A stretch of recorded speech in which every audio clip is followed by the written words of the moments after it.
I wish I could describe in a fancy or unique manner how I found out my wife was cheating on me, but I can't. It happened just like a cliché from a poorly written story. I work at an auto parts factory, specifically making brakes. It's not glamorous work, but it pays the bills. I'm one of the fortunate ones. I spend 8 hours a day from 4 to midnight, 5 days a week, operating an ancient machine. I'm decked out in safety gear, eye protection, earplugs, steel-toed shoes, and a denim apron. I meet my daily quota, and if I'm lucky, I might get a bonus at year-end. I have a cozy 3-bedroom house, a lovely wife, and 2 sons in elementary school. After 12 years of marriage, things seemed stable. Until today. We have 5 stations assembling the brake shoes, all powered by compressed air. In the 8 years I've been here, we've had no issues with the equipment. However, today, halfway through the shift, the compressed air system malfunctioned. The air needs to be completely dry to function properly, filtered and dehydrated by automatic equipment. But today, it failed. The dehydrator system didn't expel the collected moisture as it should have. I'm no expert, but I know when moisture mixes with high-pressure air, everything freezes, and work comes to a standstill. Instead of waiting around, they sent us all home without pay, naturally. It's ironic, my whole life disrupted by high humidity. Upon entering the bedroom, I observed a scene where a hairy back was moving on top of my wife, Marcy. Naturally, I turned on the overhead light, realizing that Marcy wasn't asleep. She expressed annoyance at my presence, asking what I was doing there. I anticipated fear, apology, or shame from her, but instead she seemed angry. I inquired about her anger, to which she responded by accusing me of knowing exactly what was happening. She expressed regret that I had to witness the situation, but blamed me for not coming home on time. According to her, if I had been on time, the other person wouldn't have been there, and she wouldn't have been caught. The guy, previously obscured by the bed, now turned to glare at me with a smirk. Marcy half-heartedly pulled the covers up for modesty. My mistake was grabbing him as he got off the bed. He seemed much larger standing than lying down. For my trouble, I received 2 incredibly hard blows to the ribs. I never managed to land a punch. Before I knew it, I was on the floor, struggling to breathe. I think I got drub on the side of my head, and that's the last thing I remember. I woke up in the hospital emergency room, my ribs being bandaged by a medical technician. Marcy sat nearby, looking disgusted. The technician finished up and left the room. "Marcy, who was that guy, and why was he in our house?" "His name's Tony. He's a friend, and I invited him over." "You were with him? You were with him in our bed? Our kids were sleeping down the hall." "Yeah, I know. If you hadn't made a scene, they wouldn't have woken up. I had to get my sister to watch them so I could bring you here." "What was he doing here? How many times are you going to ask?" "Tony and I have been seeing each other for about 6 months. We were trying to keep it from you. We don't usually come here, but I couldn't find a sitter." "Is it over now?" "No, it's not. Danny, you're a good dad and husband, but Tony's great in bed. I don't see why we should end it just because you found out. But I promise we won't meet here anymore. It's not fair to you or the kids." "I'm sorry, Marcy. That's not okay. It ends now." "Danny, if you try to interfere with my relationship with Tony, you'll regret it. He smack you easily and he'll do it again. If you do anything, everyone will know you're a loser. Our friends, family, even your coworkers. Your life will be a nightmare. Don't you care what anyone thinks? You'd stoop that low just to hurt me?" "If I have to, but I doubt you'll risk it. Tony thinks you're a loser, and I agree. You'll have to live with it, Danny boy." "Who is he anyway? Where does he work?" "He doesn't work. He owns Continental Classics, the luxury car place on Lancaster Pike. You know, the one you always wanted to visit but never did. He's richer, smarter, and better in bed than you. He's also stronger and better with his fists." "Why not marry him if he's so great?" "That's why I keep you, darling. Tony doesn't want kids, and I won't give mine up. You'll play house while he gets the love. You either accept it or everyone will know what a loser you are. And by the way, I'm moving your stuff to the guest room. No need to share a bed now that it's out there." "Who watched the kids when you were with Tony?" "Usually Karen, sometimes your parents. Speaking of which, Karen introduced me to Tony. I'll thank her later." They discharged me the following morning. Marcy wasn't around. I debated calling someone or taking a taxi. The taxi won. With the kids at school and Marcy absent from home, all my clothes and personal belongings were stacked on the guest bed. I anticipated Todd and Terry might have questions about the situation, but I decided to let Marcy handle it. Setting up my new living space took less than an hour. Various thoughts raced through my mind. However, there was no way I was going to let things unfold as Marcy intended. My first move was retrieving my old phone recorder from the basement. Although it only functioned with the landline, it was my only option. Marcy primarily used her cell phone for calls. Setting it up and concealing it behind some old paint cans took about 20 minutes. It was a starting point. Feeling terrible, I still mustered up enough to return to work. They offered me pain pills, but I hesitated to take them and then operate machinery. Opting for a couple of heavy-duty Tylenols instead seemed like the better choice. Marcy had seriously misjudged my relationship with my coworkers. I divulged everything that occurred the previous evening to them.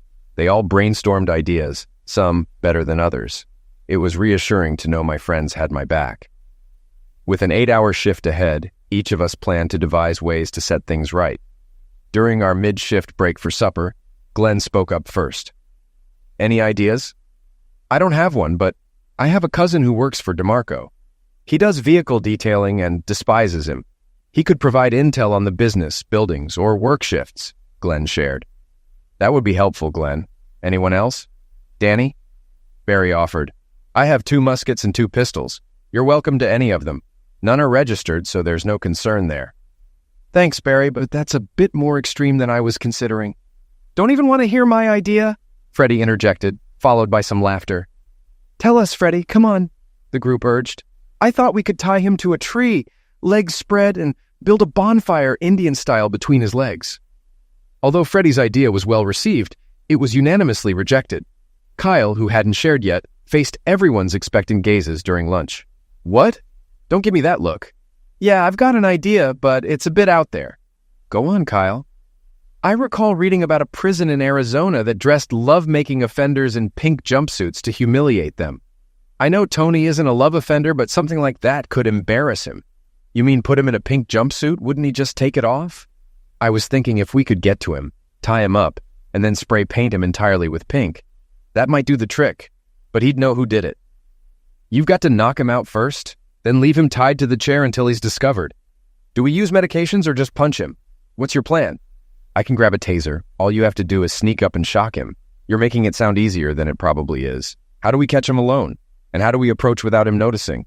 "I don't have all the answers. Just thought it was an idea."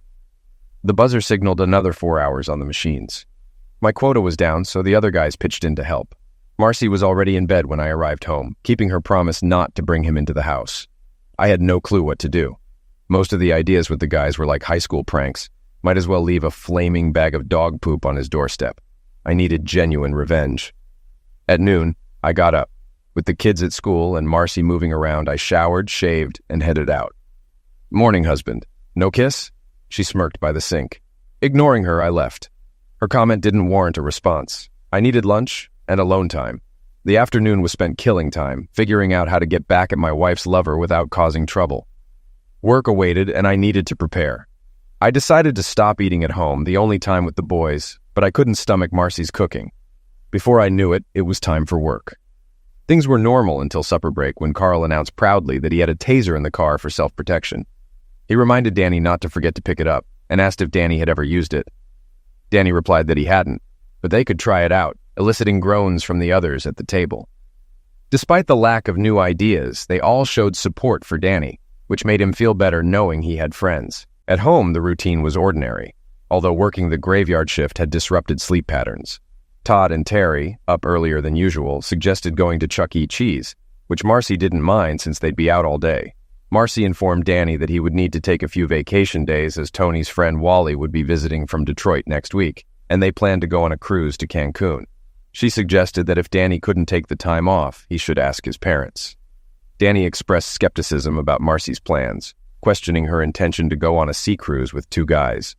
Marcy defended herself, saying it wasn't as questionable as Danny implied, and explained that Wally would be sharing a room with Karen, who had been friends with him for years. Danny responded sarcastically, acknowledging that it seemed dandy. He made a mental note to thank Karen later. Despite being up early, it seemed like it would be a long day. To pass time before Chuck E. Cheese opened, we visited the nearby Hobby Lobby.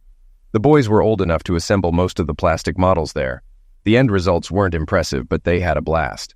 I let them explore while I marveled at the crafts available for creative homemakers. If Marcy had been into crafts, maybe she wouldn't have brought home that hairy gorilla. Too late now.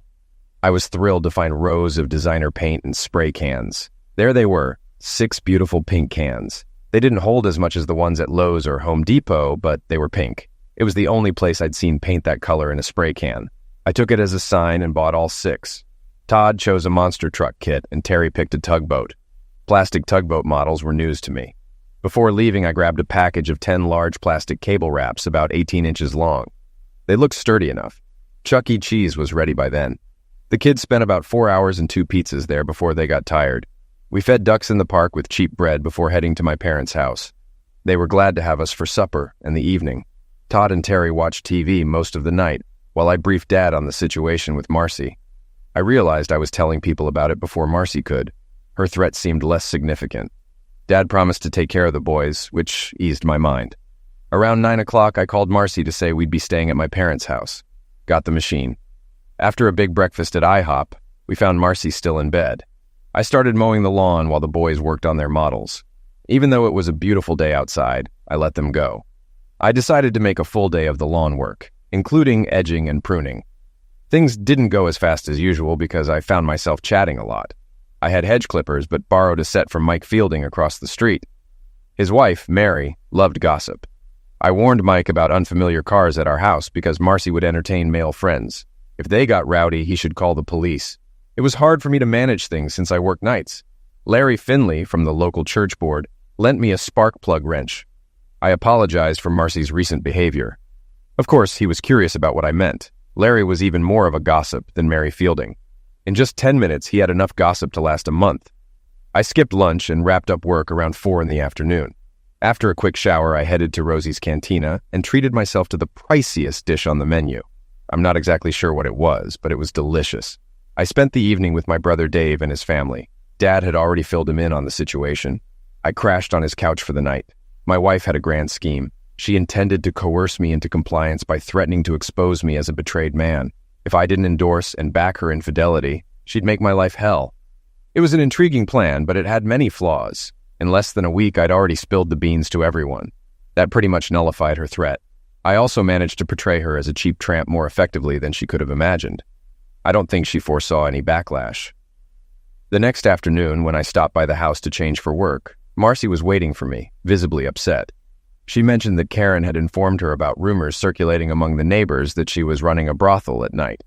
I reassured her that I had simply told the neighbors that she might have male visitors while I was at work and advised them not to be concerned about it.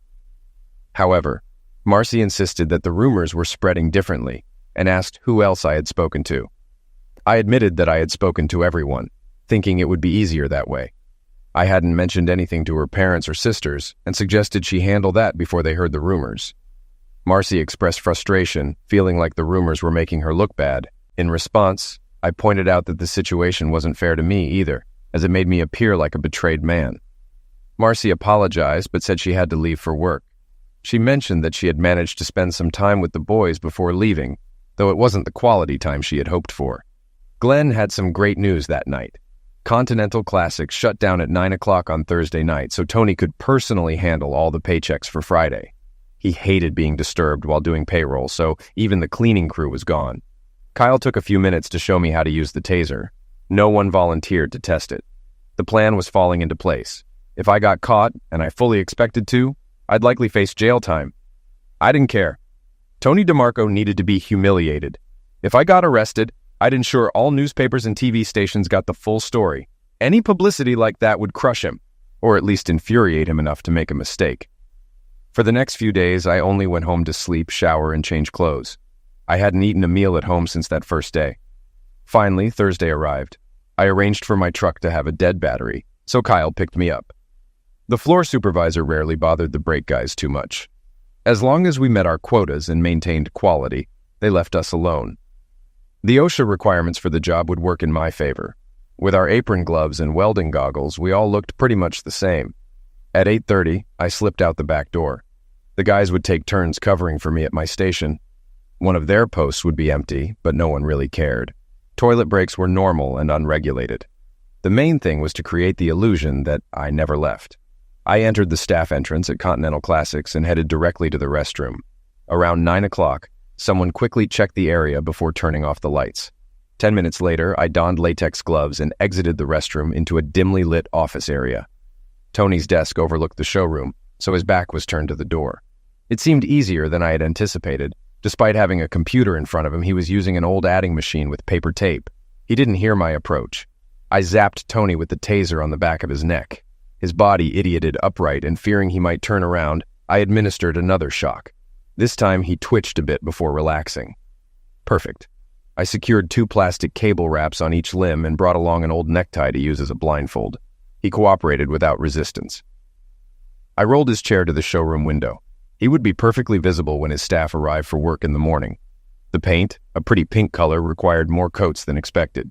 It was absorbed into his clothing quickly, necessitating at least 3 coats in each area to achieve the desired effect.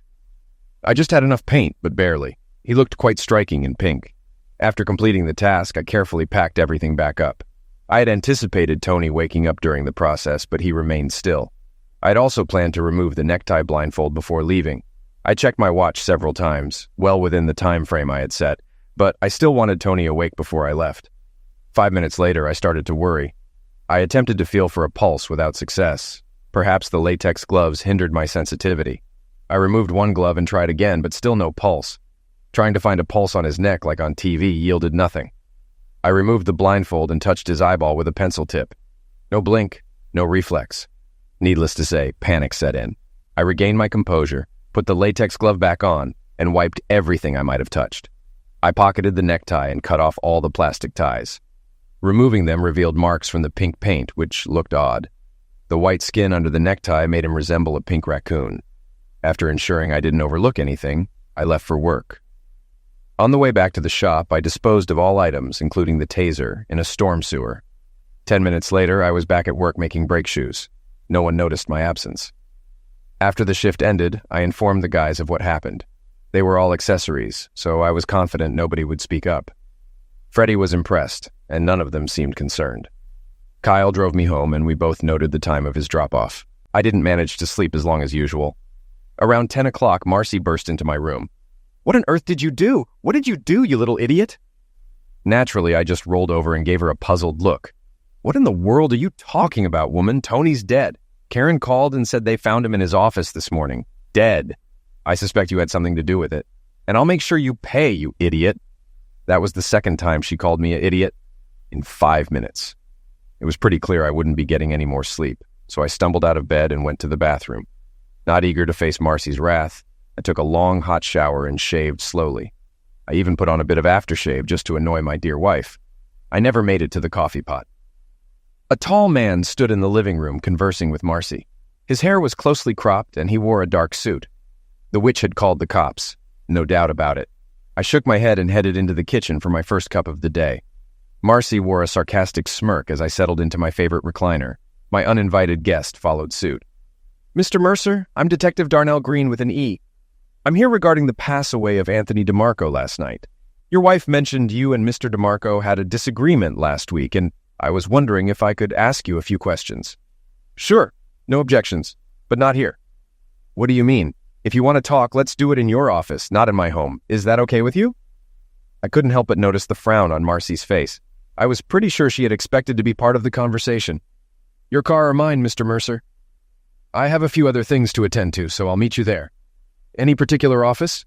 "Second floor, rear room 206. Just turn right when you get off the elevator. I'll see you shortly." Marcy was seething as I put on my shoes. I never got around to finishing the coffee, so I dumped it in the sink. I turned and smiled as I walked out the door. "I guess you'll get what you wanted, sweetheart." "What are you talking about? What do you mean, Danny?" 10 minutes later, I was seated with Detective Green on the second floor of the municipal building. For the next hour, Detective Green asked all the pertinent questions, and I provided suitable answers. He delicately broached the topic of the affair without dwelling on it or being overly blunt.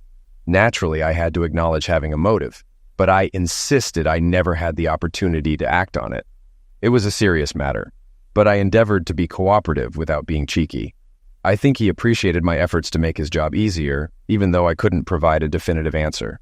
The most intriguing part of the conversation was learning that Tony passed away due to a heart issue. He had a pacemaker put in a couple of years back, which apparently didn't mesh well with the taser. They deduced the taser's involvement from the marks on his neck. I felt remorseful about Tony's pass away, yet there was also a sense of relief. Detective Green gave me the customary "don't leave town" spiel and mentioned he'd contact me after confirming my alibi. It was unexpected. I never imagined needing an alibi for anything. It was kind of thrilling. We parted on good terms, and I sensed that Darnell Green was supportive, which was comforting. After grabbing a quick meal, I tuned into the TV news. There was a segment about the demise of a local businessman, noting he had no relatives in the area. I withdrew funds from the bank accounts and then treated myself to a nice breakfast. There were tasks to attend to at home. Marcy wasn't around when I returned. It took me half an hour to relocate all my belongings to the master bedroom and hers to the guest room. The guest room had limited storage space, so I piled her things on the bed for her to organize. I checked the telephone recorder in the basement, finding nothing noteworthy. I gathered banking, insurance records, and other vital documents. Thankfully, Marcy's Volvo was in my name, simplifying matters. I stashed everything in a folder under the front seat of my truck. I phoned work and took a 2-week vacation. A few hours later, my beloved wife arrived. She seemed taken aback to find me at home. It was time to set things straight again. I grinned as I escorted her to the guest room. "What's this? Who do you think you are?" Her response was a smirk. "Tell me, damn it, what's happening, Marcy?" "I'll be using the master bedroom from now on. You can have the guest room. I suggest you start putting away your clothes. Anything left out by dinner will be disposed of. Any questions?" "I can't fit my stuff in that tiny closet. And I won't stay in that room anyway. What do you mean, disposed of?" "If it doesn't fit in the closet or dresser, you don't need it. This is non-negotiable. Danny, you're in trouble. Get your act together. If you need clarification, ask later." Idiot. That was the 3rd time that day she called me an idiot. I must be making some progress. While Marcy was occupied in the guest room, I emptied her purse on the kitchen table. I meticulously collected what I wanted. First, I took her cell phone and car keys. From her wallet, I removed her driver's license, credit cards, debit cards, and cash. I replaced the remaining items. I retrieved her car title from the pickup and drove her Volvo to a friend who owned a car lot across town. I sold it to him outright at a fair price, with the understanding he'd sell it wholesale out of town. Even after settling the loan, I pocketed a few $1,000s. As I headed into Taco Bell for lunch, my cell phone rang. "You witch! Where's my cell phone and where's my car?" I was relieved she didn't call me in schmirk this time. She was calling from the house phone. It was a good test. I could check the recorder later. "I'm sorry, honey. I had to get money to hire a lawyer for the homicide charges. I promised to get you another car once I'm out of jail," I said, ending the call and turning off the cell phone. After that conversation, I realized getting a lawyer was crucial. No matter what happened, I was determined not to stay married. But I had to wait. I was next in line to order. Todd and Terry were home when I arrived. I went straight to my sons, ignoring Marcy. I did glance her way a few times and noticed she wasn't happy. The boys eagerly showed me their models. When Marcy began preparing dinner, I wandered to the guest room. My clothes were back on the bed, Marcy's in the master bedroom. I chuckled, but chose not to argue. She seemed stubborn and resolute. Marcy instructed the boys to wash up for dinner, and I returned to the guest room to unpack. I would have loved to discard her belongings, but that seemed too immature. Red Lobster was my treat tonight. Money wasn't an issue. I still had cash after the lawyer's deposit. The shrimp and lobster combo was delicious, but the cheese rolls remained my favorite. After finishing, I switched on my cell phone, hoping for a call from work or Detective Green. The first call I received was from my wife, who asked how she could go to the grocery store to pick up some items, including milk. I assured her that I would take her when I returned, and suggested planning our shopping trips for Saturdays when I was off work. I expressed a preference for her not to go alone and mentioned another call coming in, prompting me to end our conversation with plans to talk later. The second call was from Kyle, who informed me that Detective Green had spoken to the entire crew individually and as a group, and everyone's stories had checked out. He mentioned that Tom Tingle, the floor manager, had strongly supported him, emphasizing that Kyle couldn't have missed work. After arriving home just in time to tuck the boys in, I found Marcy sitting on the couch with wine. I grabbed a cold Foster's and settled into my recliner, hoping to initiate a conversation. I asked Marcy about her plan to paint me as a villain, which abruptly ended the conversation. Marcy finished her wine, left for her bedroom, and I realized she didn't actually want to talk. Disappointed, I grabbed my beer and checked the recorder. The first call was to her sister, no cover-up there. It seemed Marge knew about the affair with Tony and supported Marcy. That was reassuring. The next call to Marcy's mom was different. Mom was clueless. Her daughter convinced her that Tony was a friend of Karen's, and I was jealous because I'd been pursuing Karen for years. Although she didn't directly accuse me of homicide, it was heavily implied.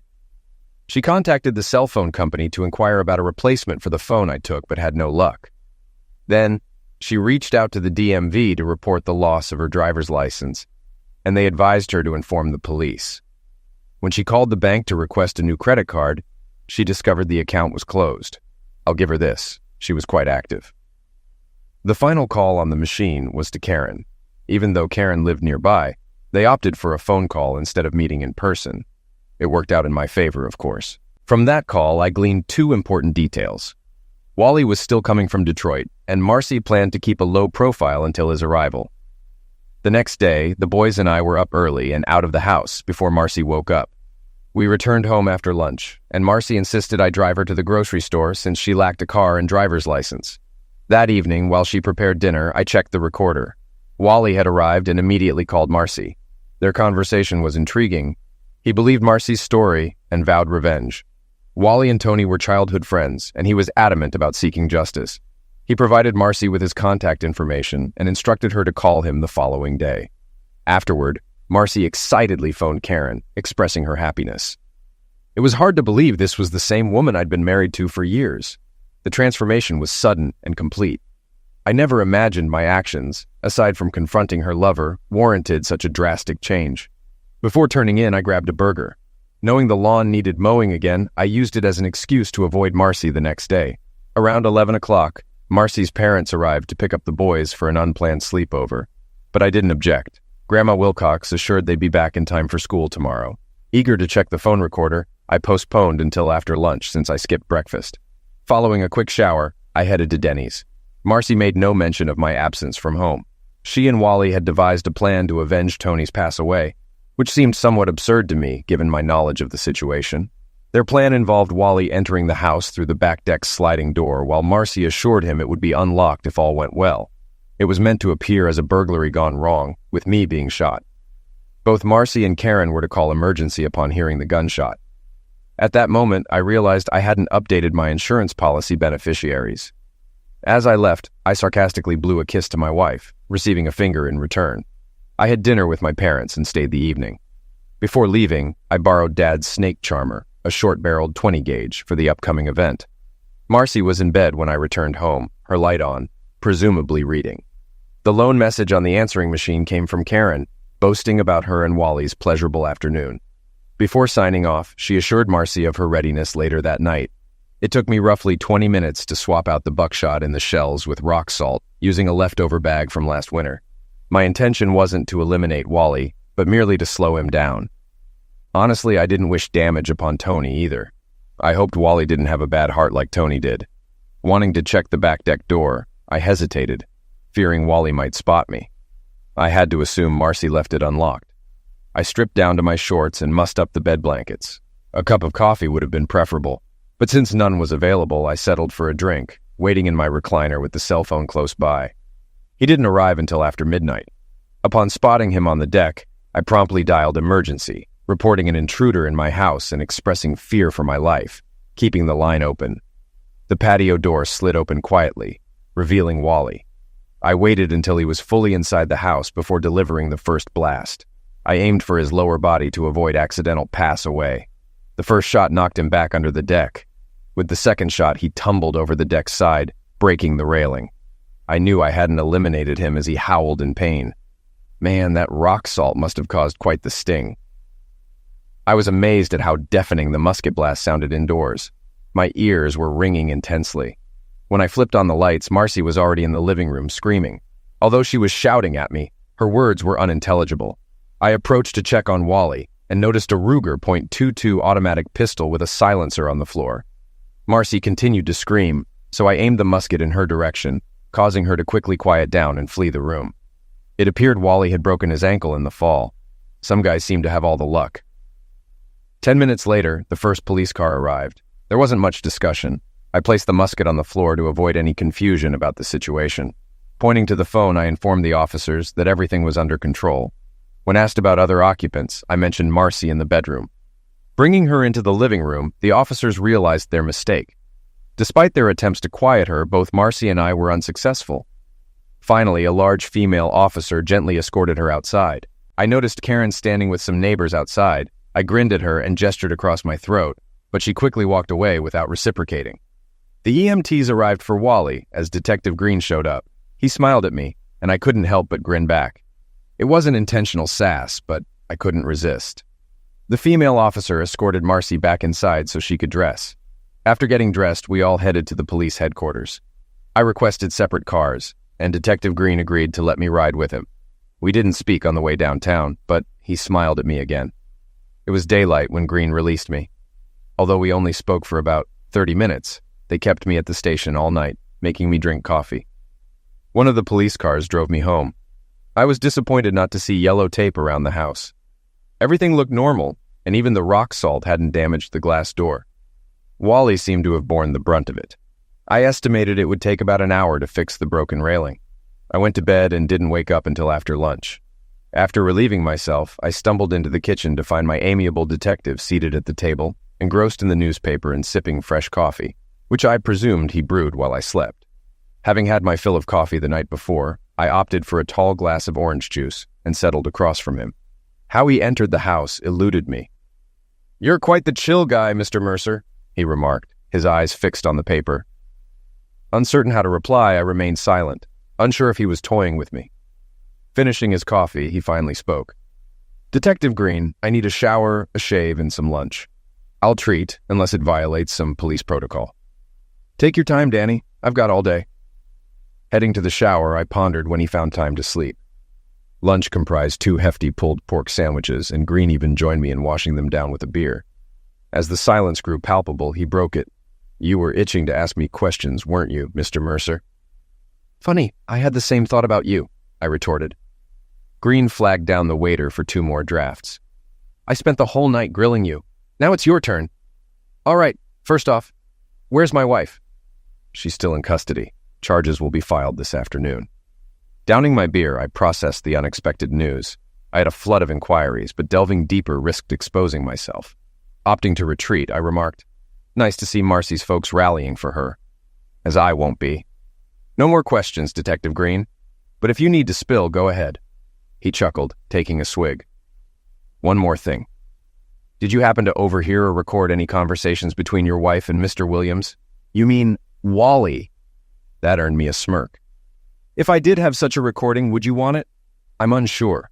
If things unfold as I anticipate, it may not matter. But if they get skilled lawyers, having such evidence could be troublesome, right?" "You're onto something. I'm just trying to streamline my job. I'll manage without a hypothetical tape." I nodded slightly. "Thanks, Danny boy. I think I should drive you home. Your boys will return from school soon, needing their father." We reached the house just as Todd and Terry disembarked from the school bus. They approached us, and I introduced them to my new detective companion. Eager to see his badge, they expressed interest. However, the mood shifted when Green inquired, "So, who built the tugboat and who assembled the monster truck?"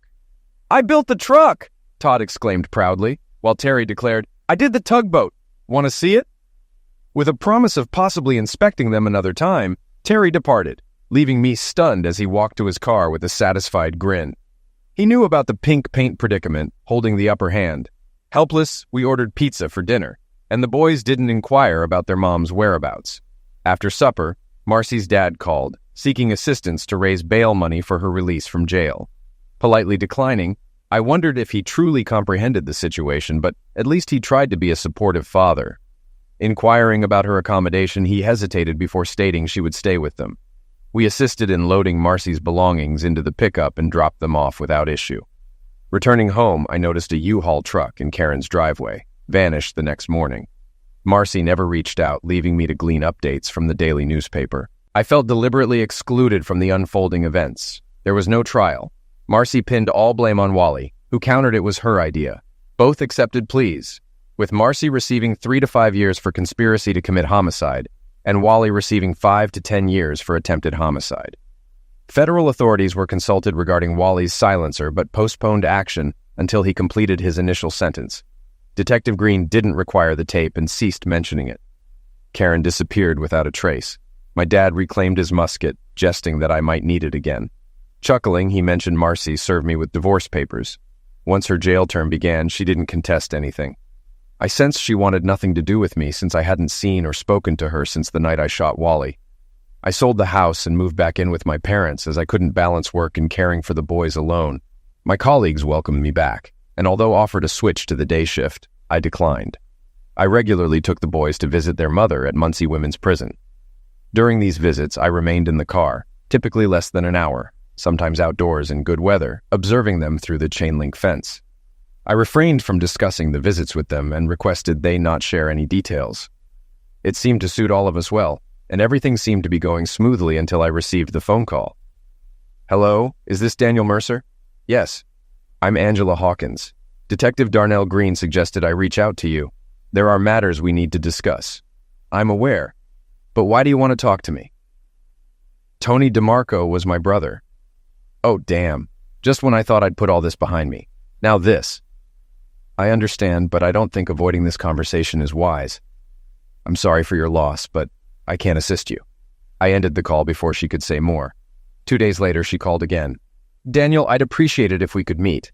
There are things I need to address. Detective Green mentioned you're reasonable. Where should we meet?" "I'd prefer the auto showroom, but anywhere you're comfortable is fine." It took me a moment to respond. "Let's meet Saturday at 10 o'clock at the showroom. I'll bring my sons. They enjoy old cars." Unsure of her intentions, I felt safer in public with the boys. I didn't want to use them as a shield, but I believed she'd be less inclined to cause trouble with them present. I speculated about her potential grudge, assuming she might be Italian and hot-blooded. Eventually, I concluded I was overthinking and needed a beer. I called Detective Green for insight. He chuckled, advising me to meet with her and stop fretting. Easy for him to say, as he wasn't the one who eliminated her brother. Continental Classics was an expansive and impressive establishment. Apart from the main showroom, they possessed 2 sizable buildings in the rear, housing cars awaiting restoration or awaiting display on the showroom floor. It came as a shock when we arrived to find them hosting a grand opening celebration. I hadn't anticipated it. There were many aspects of the event that puzzled me. Terry and Todd appeared torn between the cars and the complimentary items. My first impression was the scent emanating from the popcorn machine. A man clad in floppy shoes and a rubber nose distributed small bags of freshly popped kernels, while adjacent stood a soda machine and another clown manning a hot dog cart. It seemed the boys wouldn't require lunch today. Angela Hawkins wasn't difficult to identify. The moment I observed her striding purposefully towards me, I recognized her immediately. Everything about her exuded Italian heritage: dark hair, eyes, olive complexion, and broad hips. While a gentleman might not have noticed the latter, they were accentuated by her stature, barely reaching 5 feet. Tony was colossal, whereas his sister was short and stout. I felt a twinge of anxiety as she approached, then noticed the miniature version of her by her side, a young girl of about 10, bearing a striking resemblance to Angela, albeit with lighter hair and naturally lacking any hips at all. It appeared my hostess employed the same tactic as I did for security, as we both relied on our children. As she closed the distance between us, her hand extended in a friendly gesture. "Daniel Mercer, I presume?" It felt only natural and polite to shake her hand, reminiscent of a scene from a movie about Dr. Livingston. Though she wore a smile, she seemed slightly nervous, which eased my own apprehension. I stood there silently, prompting her to continue speaking. It felt as though I were deliberately being excluded from the loop. There was no trial. Marcy pinned all the blame on Wally, who in turn claimed it was her idea. Both eventually pleaded guilty, with Marcy receiving 3 to 5 years for conspiracy to commit homicide, and Wally 5 to 10 years for attempted homicide. Federal authorities became involved due to the silencer Wally possessed, opting to await the completion of his initial sentence before taking further action. Detective Green never revisited the issue of the tape. Karen disappeared without a trace.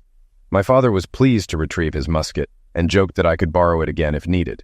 He chuckled as he said so. Marcy served with divorce papers. Upon commencing her jail term, she didn't contest anything. I sensed she wanted nothing to do with me since I hadn't seen or spoken to her since the night I shot Wally. Selling the house, I returned to live with my parents as I couldn't juggle work and childcare alone. My co-workers welcomed me back, and though offered a switch to the day shift, I declined. I regularly took the boys to visit their mother at Muncie Women's Prison, waiting in the car during their brief meetings, sometimes outdoors in good weather. I refrained from questioning them about the visits, asking them not to divulge anything. This arrangement seemed to suit us all well, and everything appeared to be running smoothly until I received the phone call. "Hello? Is this Daniel Mercer?" "Yes.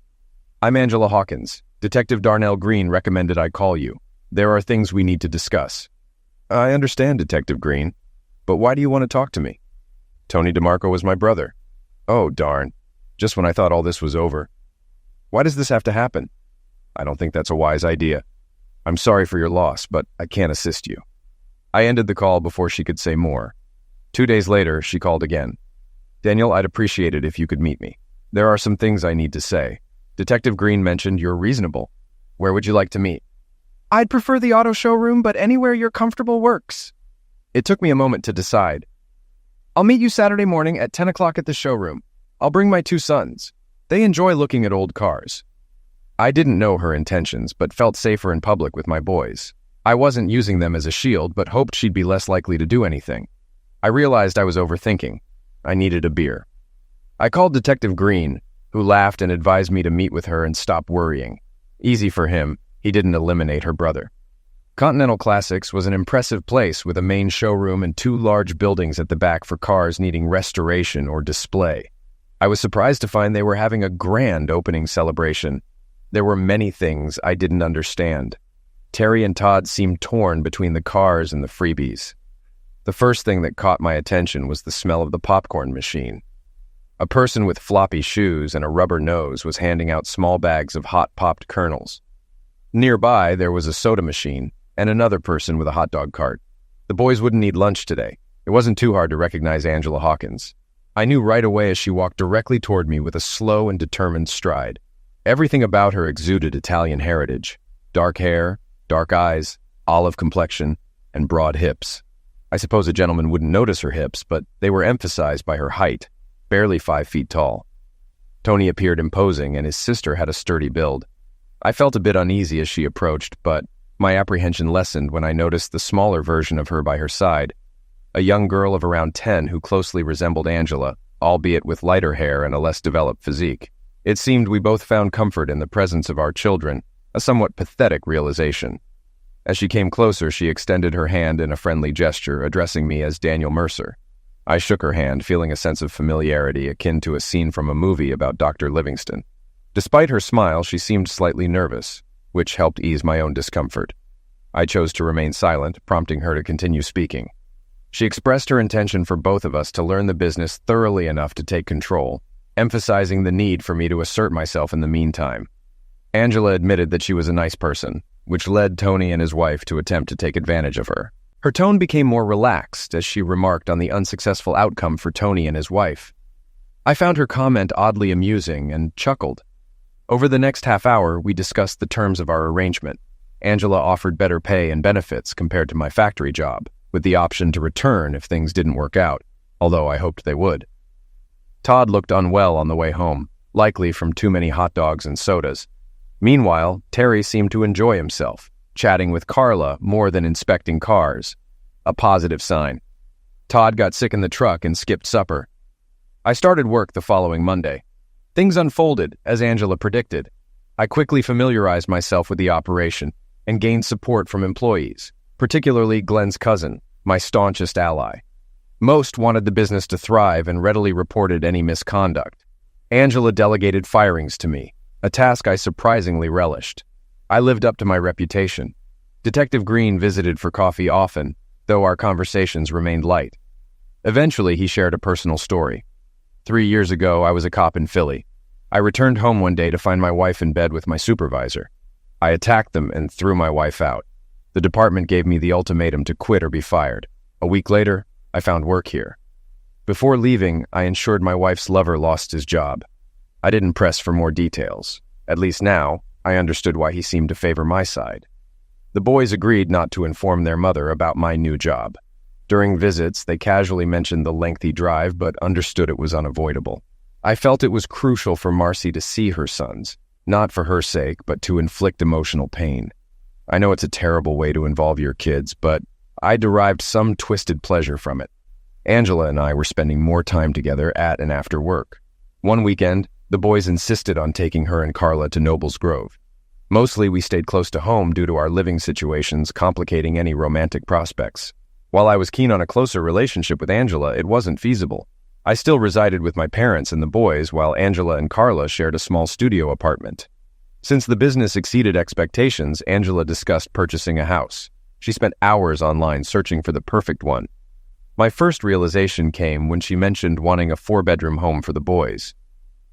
Danny, I think it's important for each boy to have their own room. It's better to address this now than later. Don't you agree? I recognized the question as a setup and sensed Angela viewed me as more than just an employee. The possibility of romance seemed promising. Yeah, I think that's a great idea. A split bedroom plan would also be beneficial. I don't like the idea of them being too close to the master bedroom, I added before leaving the office. Angela sported a small smile, marking our peculiar relationship. Though we never engaged in lovemaking or closeness acts, I felt closer to her than I did to Marcy in 12 years. 2 days after finalizing my divorce from Marcy, we all celebrated at Red Lobster. While the kids were unaware of the reason, Angela knew. Later at the apartment, while the kids watched a pay-per-view movie, Angela kissed me in the kitchen. We hugged and giggled until Carla caught us. "Whoops! Sorry, Mom," she said before adding, "It's about time." Angela and I behaved ourselves for the remainder of the evening, eagerly anticipating what lay ahead. The following day, while the kids were at school, Angela and I decided to take an extended lunch break and return to the apartment with a sense of pent-up energy. We didn't resume work until just before the end of the workday. As time went on, we continued to take numerous extended lunches, and Angela became increasingly serious about finding a new house. Detective Green would often drop by for casual visits, sometimes admiring the cars. He developed a liking for a Studebaker Hawk previously owned by Roger Ebert, and Angela offered him a good price for it. Unexpectedly, Angela requested that I take her to see Marcy. Despite our reduced number of trips, Marcy didn't seem to object. I asked if there was a specific reason for the visit, to which Angela replied, "Closure." Although I understood the term, the concept felt somewhat abstract to me. I offered to accompany her, but Angela insisted that I simply drive her there, stating that I didn't need to be present during the conversation. On a warm, sunny fall day, we arrived at Muncie. Since the inmate visits were held outside, I parked by the fence. 10 minutes later, Marcy and Angela emerged into the exercise yard and sat at a table, chatting and smiling as if they were old friends. Things took an unexpected turn. After 5 minutes, Marcy's smile vanished, and she leaned across the picnic table, scowling at her visitor. Meanwhile, Angela remained cheerful. Suddenly, Marcy lunged across the table, attempting to grab Angela. The commotion was swiftly quelled by several guards who escorted my ex-wife back into the building, where she protested vehemently. Angela glanced at me, smiled, and shrugged before departing the visitors' area. She was still grinning when she returned to the car. "What was that all about?" I questioned. "Your ex-wife is quite touchy," Angela remarked with a hint of amusement. After driving for several miles, she turned slightly, straining against the seatbelt. I introduced myself, and she seemed pleased to see me. Everything was fine until she thought I was on her side. I admit I may have misled her a bit at first. "How so?" I inquired. I told her I came from Baltimore seeking revenge. That seemed to satisfy her because she thought I meant against you. "Absolutely. What I really meant was that I intended to seek retribution against Tony by assuming control of his business. I suppose you can still seek revenge against a deceased person, right?" "All right, but what caused her to become so upset?" "She wanted specifics, like when, where, and how." Naturally, I knew she was referring to you. Now I was becoming intrigued. I informed her that it would take a considerable amount of time and inquired if she wished to be kept updated on the progress. She eagerly consented and insisted on knowing precisely how I planned to accomplish it. When I divulged my strategy, she became furious. She completely lost her composure. It was quite remarkable. All right. How on earth do you plan to eliminate me?" "No, I genuinely want to know." Her smile widened. "I informed her that I intended to exhaust you to pass away." "That's all?" "Indeed. Isn't it amusing? I thought she might become angry, but I never anticipated her reaction to be so extreme." There was a brief moment of silence. We both sat there smiling. I felt immensely proud of her. "When do you intend to commence this endeavor?" "As soon as we arrive at the next motel, silly." 2 months later, Angela and I tied the knot. It was in carnal ceremony in the backyard of our new residence. Angela sent Marcy a wedding invitation along with a brief note enclosed. "Everything is proceeding as planned. You should be deceased in 40 or 50 years.